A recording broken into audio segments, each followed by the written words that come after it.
नमस्कार दोस्तों।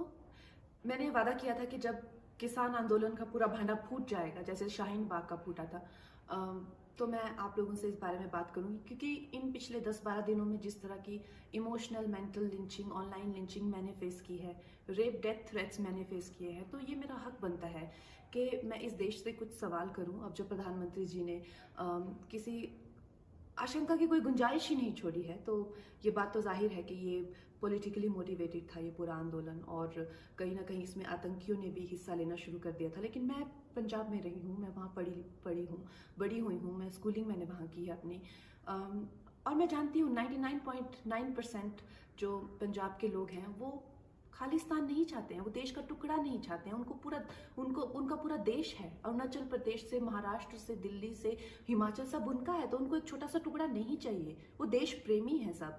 लेकिन मैं उनसे पूछना चाहती हूँ, देशवासियों से, मुझे आतंकियों से शिकायत नहीं है, मुझे जो इस देश को तोड़ना चाहते हैं, मैं उनकी भावनाएं मैं समझती हूँ, लेकिन जो मासूम लोग हैं वो कैसे इन लोगों को अपने आपको उंगलियों पे नचाने देते हैं हर आए दिन। अब जैसे शाहीन बाग में दादी जी वो पढ़ नहीं सकती, कुछ नहीं, लेकिन फिर भी अपनी नागरिकता बचाने के लिए आंदोलन कर रही हैं। एक पंजाब में दादी मुझे इतनी गंदी भद्दी गालियां दे रही हैं, अपनी जमीन बचाने की कोशिश कर रही है सरकार से। क्या हो रहा है इस देश में दोस्तों? हम लोग अपने आप को इतना वनरेबल कैसे कर देते हैं इन आतंकियों के लिए, इन विदेशी शक्तियों के लिए?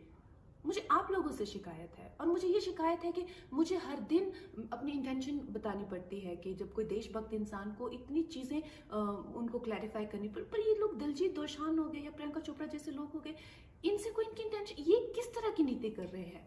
अगर मैं देश के हित में बात करती हूँ तो मुझे कहते हैं कि मैं राजनीति कर रही हूँ। इनसे भी तो पूछिए ना, ये कौन सी नीति कर रहे हैं? जय Hind. Ma'am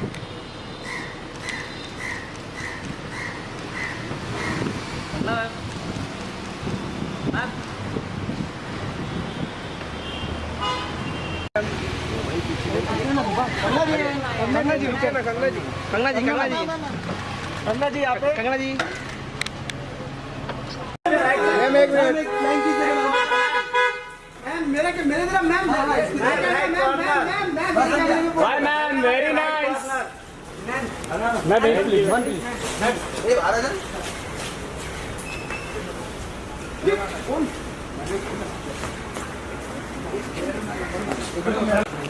thank you ma'am एक लुक थैंक यू